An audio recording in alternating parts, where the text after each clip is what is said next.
everyone. Joining us today is Hartmut Esslinger, the pioneering industrial designer who founded Frog Design in 1969.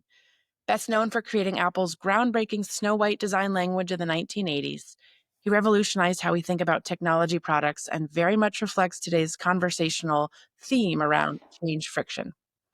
His philosophy that form follows emotion helped transform computers from office machines into desirable consumer objects. Before Apple, he designed for Sony and Wega, yet his influence continues to shape modern product design. Welcome, Hartmut. Very excited to speak with you today. To start things off, can we take a moment to briefly get your advice on how one becomes an industrial designer? Any advice you may have looking back on your experiences? Yeah, actually, thank you for having me. Okay, that's a long question. Growing up in a tiny village in Black Forest, Germany, but being lucky enough that my parents had rented a flat next to the school building, which was only one class with 8 students for 4 villages. And the area I grew up was called the Pietistic Villages, and that was during the Nazi time, kind of a safe haven for people who couldn't leave the country but were hiding in the farms. So I grew up there, and also lucky our landlord was a carpenter. So I was a pest in the model in the workshop. I had actually found a secret entry to the workshop. And so he finally gave me a spot. So I was very early doing things, sketching. Yeah, that was the beginning. And then high school, I had to move to the next little town. My parents also got a shop there growing up in a little small fashion business. Yeah. I had the idea of designing an ocean liner because my grandfather came from the North Sea. And I was living on my boats and living in my cars. So I was living in a dream world. But it also was an escape from reality, which was really non-supportive for creative people, for creative kids. Being an artist, to go to the gutter, and so on. At age 18, I joined the army and became an officer. So I got to logistics, and the officer school was about logistics, which was completely uncreative, but incredibly helpful later. And then I studied engineering, electrical engineering. But my prof, after some time, told me that I'm thinking too complicated, and shouldn't be. I will not be a good engineer. So you only cause trouble. And okay, then he recommended a lecture. A guest lecturer came in, speaking about something called design. And I went there, and I thought, okay, that's it. That's what I'm doing all the time. Do you remember who the lecturer was? Yeah, it was Herbert Lindinger. He became actually one of my key teachers in my life. Not very technical, but just, well, he was a cool guy. And that's just the design school that to do all this artsy stuff, which I didn't like. I wanted to high tech. And then with some other colleagues at school, we started to create our own program, designing technical products, went to Italy, got inspiration. Okay, and then I didn't have money. I think it's also important here, still a problem today, that as an intern, as an engineering student, back then I got the equivalent of about today's money, $4,000 a month. As a design student or as chief designer at Bosch, you got just 1,000 at age 50. And then I started my own company. Was lucky to win a couple of awards, and from there it went. As I explained to you before, design is a very complex profession within the industrial system, be it analog or digital. And you must know all of the surrounding fields like technology, like business, anthropology, ecology, resources, and that's the supply chain. Well, To pick up on your point about supply chain, in our earlier conversations, I personally really enjoyed hearing about how working with Sony and in Japan brought insights into their unique manufacturing and design processes. When you brought these lessons back to the US, what challenges did you face in terms of cultural or industrial pushback? How did this inform your or involve your, your design approach as you, kind of began to work with different companies here? My first major client was a small company called Wega, WEGA, and they only had about 4.5 million Deutsche Marks revenue back then. Basically, the main business was to do TVs for the Braun company. And then at Wega, I was working on an assembly line as a student Hmm. in electronics. And I talked to the people in the manufacturing facility. And then I looked at it. I mean, how do they assemble it and how to make it better? So I think the success of Vega, which also was an aesthetic success, a conceptual success, but I also talked to suppliers. We made that more simple. And that also helped me naturally to get the assignment with Sony. Even as right away when Vega became a success in Europe, I tried to get American clients for the Consumer Electronics Show. And then the same crap was in, I mean, they had good hi-fi units, metal casings, but the TVs was even more horrible than in Europe. And the Japanese had actually copied it. So the Sony design was the same crap like Zenith and all this RCA. But the American market was closed, so that impossible American consumers want wood grain and they want brass decoration, they want ivory buttons. I mean, inhuman looking machine like boxes they put in shelves. So it took me 10 years to get the first project with Texas Instruments, funny enough, a digital wristwatch. That didn't move much, but what moved the needle was the success of Sony in America. Because in Japan, what I had learned in Germany was only minor what they did in Japan. The entire, it took to, I mean, we innovated across the entire sourcing. We got the sub-suppliers. I designed the buttons with them. We made sure that all the Sony units use the same switches. They always needed 3 suppliers in case one guy didn't deliver. So there was the principle was double backup. I learned how to make a new factory in Korea to support it, in Taiwan, in Japan itself. When we did the Walkman, it was a completely new factory because we had flexible PC boards and to make it smaller and all this stuff. And then I learned that, okay, I met the Apple first time in Helsinki in 1978. And I kind of liked it. Finally, a computer you can take home. And actually, it didn't do much. But following it, and also what happened with IBM, I thought Sony should do personal computers. And then I prepared myself. Okay, I thought maybe that's an entry with Apple to change a whole industry because the industry overall was still focused on scientific applications, business applications, and Apple and Commodore and the other guys were considered hobby products. So, okay, then I prepared a pitch for Apple and that worked.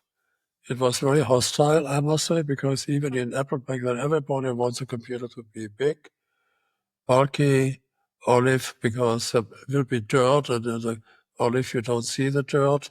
It only will get dirtier.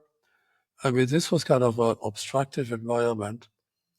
And as you probably could read in the book, it was basically Steve Jobs, James Farrell, the guy, he was in advertising and communication, and some minor support by some people, but mostly violent opposition. And then the good thing was let's say the lucky, well, good and lucky, that Frog back then, we were about 8 or 9 people. We had developed we had learned a lot with Sony how to make products from bottom up, from the market, get the idea by observing people, researching it, and then we could, with that system, we could circumvent the traditional Apple system, which was tooling made in Chicago, some prehistoric production method by some small shop in polyurethane and aluminum. A body shop was painting it with very poisonous paint, and the whole thing was astronomical cost. So to give you an idea, the Apple II, the Apple IIe, the cost was about $112, the top shell alone. The Apple IIc, which was the first result of the Apple II division, was $12. So it was 10%. Yeah. And it was manufacturable even when, I don't want to get too much into it, but the effect was in the beginning, also the official media rejected us. They called it Apple products or toys. You don't want a computer as a toy, but then it became Design of the Year by Time magazine. And people liked it. And I mean, the media back then, it was not the mainstream media caring for computers. It was always a business specialist. Well, they're pretty, and that's also one point, I learned earlier that in the media, when 9 guys say this is great, they still look for the guy who can pee in the pot, has no relevance to nothing, and is still a louder voice to create a counterbalance, you know? So the good thing was I was very naive. We duplicated our German studio in America, which was, by today's standard, insane. Steve Jobs said when he saw our shop in Black Forest, can you bring that to America because there's nothing. At Silicon Valley, there's absolutely nothing. Maybe Bill Bergerich was there with his ID2 studio, a couple of people. And then we duplicated the German studio, hired 8 people, Americans and Germans, and said, okay, who wants to go to America? So we had double training for half a year. So each guy let's say the guy who went to America to train the German to take his job in Germany, even with client stuff. I mean, it was actually, would be a McKinsey project.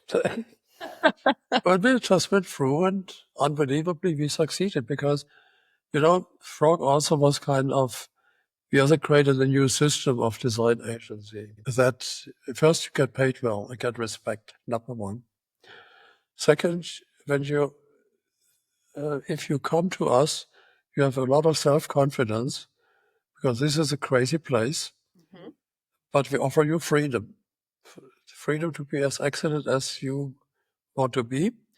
And we were open to women. That sounds stupid today. Back then, no studio hired a female designer except for graphics. And actually, Frog has a majority of female designers, by the way. As of mid-80s, it was 60-40. Even the business board was eight members, 5 were female, 3, including myself, was male.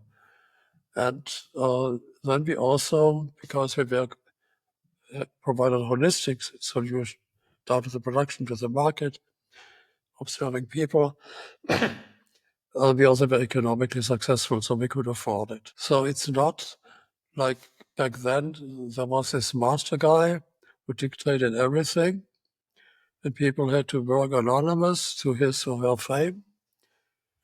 And so we shared, and ultimately we also became Frog Federal Republic of Germany. So it's the designer, he or she could be herself, come from Frog, and there's not this Esslinger idiot behind it, There was something very revolutionary about this. Can you speak more to sort of just what drove you and what motivated you to sort of navigate these transitions and to continue operating? Yeah, actually, my grandfather was very important. He died too early. I was just 7.5. But when you grow up on the coast, half is the country and other half is the ocean. And if the country doesn't provide you the opportunity, you move on to a ship. And the similar mentality is in Black Forest. It's a very poor area, only farming. And naturally, a lot of craftsmanship, like making watches. So you saw also people being lumberjacks, and in winter they made watches with their huge hands. And I mean, you have to know why you are here in the world, and what do you have to fulfill. It's not just for fun or being the victim of something else. And so, yeah, when Sony called, I was really happy when they hired me that I could go to Japan. And there was not much English there, but let's say my profession allowed me, it still does, to go to places I normally would travel. But as a Puritan Black Forest person, you don't travel for fun. There must be a reason. Getting a project in America was kind of frustrating. And I mean, all the design history of America back then was basically incorporated. A little bit different, like, yeah, everybody said Hartmut, you cannot be so bold, you have to blend in. And for us Europeans, America was naturally James Dean, but that was a mirage. I mean, so, I mean, my lucky thing was I didn't know what I got into. And then I just dealt with it, whatever came. I'd love to sort of hear a little bit more about academia. You've talked about those who've influenced you and how you've been shaped and inspired. Um, I've heard you've established a few design schools already, and you have a fourth one that's opened in Germany, Design for Industry. I'd just love to hear more about your I mission. mean, the one point, it started very early with actually our design education back then was really just artistic, completely surreal. And all the designers back then rejected economics as bad. Mm-hmm. Capitalism is bad. Mm-hmm. Technology engineers are idiots. They don't get what we want. They push us always back. And I think part of my and Frog's success was that we could deal with it, you know? I mean, everybody, we put ideas in instead of rejecting. And then right away, I got a job as a teacher in engineering school, and I was teaching on the side of Frog. Because I also like students. With students, you can actually, you get their ideas. It's a dialogue, you know? And then when in 1992, that was the first official part, the governor of our home state in Germany tried to make a digital design school in Karlsruhe. And they invited me as a professor to bring Silicon Valley experience, convergence, software, and also the global experience into it. But all the other professors were artists. So I was kind of the fig leaf in that school. So we tried. I had 8 students, funny like village, my village school. And except they all made a very good career because it was very intense. Mm. But it was not very satisfying because there was a surrounding support system. And then with the German unification, it was called the Reform University. And there also was a digital art museum, the Center for Digital Arts in Karlsruhe. And suddenly the funding stopped. And then also the university had to become a formal university, not a reform, but official. And then it's required that the teachers would be residents. So I didn't want to move back to Germany. Eh? And then the whole program suddenly became only an art school. I mean, even today, I mentor students there because they only do furniture nobody can sit on, Okay, that's number one. So I did that for, I think, 4 years, whatever. And then we also did some program in Frog supporting students. We call it Frog Junior. So we went to schools, did a Art Center College, Cranbrook, Ohio State, and so on. And then the winning project got a publication in a design magazine on page. We saw that as this person would become a more to communicate their ability, and we also gave him a half a year paid internship at Frog. And some I'm still connected today. And then actually the schools accused us we take advantage of the students because, yeah, sure, there's always some idiot Of course. who has something against it. Sorry when I use idiot, but I use it like Socrates, not knowing anything. Socrates then thought people can learn. Even to be able to learn, you must be empty. Hmm. But actually some people don't learn. They stay that. And then came, okay, when we sold the first part of Frog had a little bit more spare time, I thought, okay, I was invited in Vienna to do a masterclass there for 6 years. And that was quite inspiring. So it was a nice mix up with my work. And then in 2011, when that ended, I was invited to Shanghai, China to start a new design school.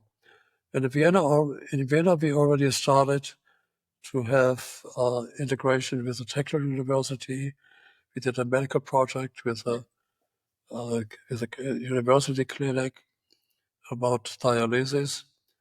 And in Germany, that is not allowed, by the way. So we were not allowed. We were not, in Karlsruhe, we were not allowed to work with a technical university. And we were not allowed to do projects with the economic school. Interesting. Why's And that? because I said the German academic law does not allow to have people across schools Hmm. to work together because who is giving them a grade? Hmm. Interesting. Interesting. German. Mhm. And so in the school in Shanghai, it's like even a new building, they build it up. And we had each year 15 students in our studio chosen from 2000. And we also went to high schools to look for talents because the Chinese system is strictly rational. And so we went out to high schools, which is partially amazing experience. And that we do this workshop and said, what kind of students you will want? Or A's in math, and said, no, the troublemakers, because they don't match your system. And naturally then we had this workshop and there were really incredible results and we got very good creative people. That's okay. And then that ended basically with COVID. Then we went to remote and I'm also getting older. And then I thought, provoked by meeting some German friends, that education is completely in the doldrums, also here in America. Always art. I mean, even my wife was teaching at Carnegie Mellon entrepreneurship. And then I checked the design studio there. They did vases, flower vases. It's Carnegie Mellon, America's best school, one of them. Mhm. Instead, for the D school, they only want to know how to get rich. They don't Mhm. care. And then I thought, okay, why not take the frog model radically into a design for industry school? And talking to people, flat rejection, except for the foundation of the Schwarz Foundation in Heilbronn. It's a billionaire. You know, Lidl is like Walmart in Europe, but he put all his money into this foundation to promote education, which in German is called uh, uh, education and Bildung. It's a huge complex they built, and we will have first students in April 2026. Amazing. So, Amazing. and it will include technology, artificial intelligence, it will include business, entrepreneurship, startup, and it also will include medical, universal design, accessibility, health, and I mean, really, well, climate change is I mean, it's real. We know that since the first pictures of NASA came in 1968, how New York had changed from clear air to haze, and the denial we know, but it's really a radical program. Is there anything else you'd want to share with regards to sort of your principles on circular economy and kind of sustainability and how that integrates to the role of a designer? Yes, that's so far a losing battle. Uh, I mean, we got the Club of Rome program already just end of the 60s. And I always try to do things which were ecologically sound, you know. I mean, you do a lot and throw it away. For example, uh, we achieve something with dental products, dental systems, physical, economic systems, people on a chair, not so much in America, but more in Europe, and interesting also in Japan. And then the technology in there is modular. So the housing can live for 150 years. Then you always change only components. So we went from a strictly mechanical, it can be electric, can be pneumatic. Then in about 1970 came electronics and memory. So if somebody went to the dentist, he just plugged in the name, and then the instruments already were the right speed, not to burning the tooth and so on. And today they are so computerized that they even tell the dentist when the instrument will need replacement. But the physical product is the same.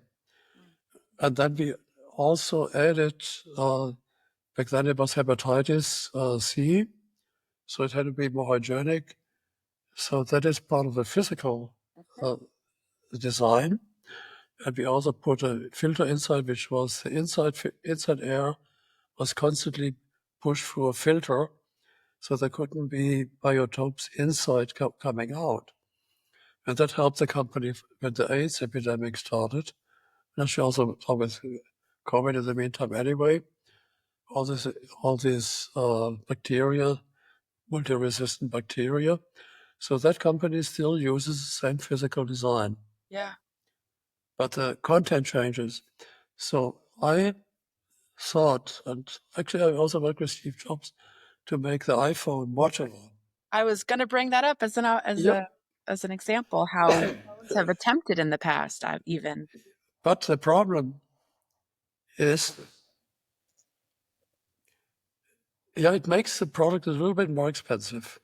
But, you know, I still have an old iPhone. And I'm now only at my fourth iPhone because I refuse to throw it away. And I mean, if you look at the internals, that the display can live for 10 years. You don't need a new display everything around the corner. It's planned Just, obsolescence. yeah, just change the engine, make the camera modular. Hmm. And I think on that one, I'm like the prophet in the desert, you know? And then so I want to break that model, and that's also part of the educational program we will do. That's also new about the school in Germany. We will work with industrial companies, comparable to what MIT does here. We work with companies and to directly develop products with them, or what Stanford does is software. I want to develop circular designs with companies around the world through the school. Except, so it's kind of co-funded by the foundation to give a good example. And it's not only, okay, also the recycling. Recycling is an expensive process, you know? And also, okay, the whole Tesla problem is, I mean, here's the mountain. I would love to, for that reason, I would love to be 30 years younger, you know? But I think do it as a business is a non-brainer. It doesn't work today. But I think getting around by a more socially and ecologically responsible institution and putting up a signal, that's how you do it. I mean, many things in life around our human progress and industrial process, we have first ideas by some people who said that should be. That's a better way to do it. It's not just invention. It's also for a cause. And that's one part. I mean, also furniture, I mean, office furniture I designed 50 years ago is still used today. That's another example. I mean, the most, I did a shower head in 1972, which is still sold today. You don't need all the time everything you. And actually also, I think this, it's a bit of a cycle, and I also criticize Apple for that, and all the copy guys. It's kind of artificial obsolescence, you know? Just to keep it going. And I think people should pay. That's my economic vision. Let's take the smartphone. If I just change the engine, which only costs, let's say, $50, I still pay $1,000 for it because of the value it provides for the environment. So the whole pricing idea must change in this It perception. all needs to change. Absolutely. I think we're nearly at time. Is there anything else you'd like to leave our listeners with? Anything we missed you'd like to cover? Yeah, actually, I come back to this first thing when you asked how to become a designer. I think still today, the career of a young designer is to survive exploitive, absolutely nasty exploitive methods by business. Here in Silicon Valley, for example, they still expect interns to work for nothing. And even this one book, Plus Minus Zero from Peter Thiel, which I recommend to read because it shows you the enemy. He recommends companies as a startup never to hire a designer, but to abuse a student. And, you know, we cannot, also Elon Musk and all these guys, they don't care for design, you know? It's, yeah, you cannot convince these people, but we can resist. You know, I think people should decide I don't work for Elon Musk. Mr. von Holzhausen, who works there, should say, done it. Because he cannot do he's a good designer, but he isn't allowed to be one. Yeah. It looks like cheese. And, but the economic dimension is also, I mean, we also thought about making a design school in America. And it's just, they charge $50,000 to $70,000 a year. And you cannot, it's not an economic model you normally can build up, no matter how well-meaning you are. But another effect is also that we educate foreign students, mostly from Asia, and then they don't get a working permit. So our schools also train foreign students. We don't allow them to work here. I mean, how stupid is that? It's so foolish. So, do I become a politician? I once was an elected member of something in Germany. It was really, really negative. How did I know the point is, the dumbest guy also has a vote. And then you try to save the woods and you try to get ecological legislation going. And there's still somebody with a factory putting smoke up. and he votes against it, without any responsibility for the common good. And that's not an environment I could be in. And I think you just summarized the conversation quite eloquently in that we have to work together. It can't be done in isolation. It can't be done singularly. It needs to be everyone coming together. And I think also a good idea for America is to know your neighbors, Very much. because not only are they interesting, good people, but we also learn a lot from each other. For example, there's a artificial intelligence researcher 3 houses down the street. Software people, Facebook and Google, down the street. Uh, so it's really just our corner here. It's like a little scientific cultural cell, and you have to talk to each other and exchange and also listen. So so I think your the program is a good idea to, I think, inspire people, yeah. And also I think, okay, we have 4 kids, and my wife did a fantastic job at getting the normal German, I would call them Black Forest values. Mm. Yeah, you know what I mean. And then so many young people are so frustrated, but they're also frustrated because their parents are frustrated. It's too materialistic. Mhm.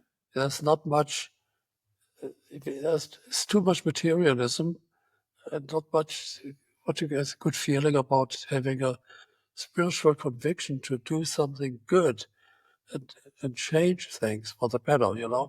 Absolutely. Bring in those other values. So that keeps me young Yeah.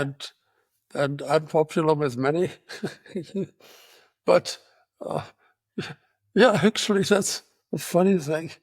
Uh, so many people hate me, but I think that's good because I make it. So they realize they're wrong. They have to hate me. You're challenging. Yes, absolutely. Yeah. Absolutely. I respect that. Respect that. Well, thank you so much for your time, Hartman. It's been such a delight to speak with you. Yeah, keep going and Thank spread you. the message. Thank We have to find the people with the antenna who pick it up and say, yeah, that's for me, for Sure. us. That's Sure. for us. Yeah. Sure. Thank you Excellent. very much. Thank you so much. Bye-bye, Emily. Bye. Bye.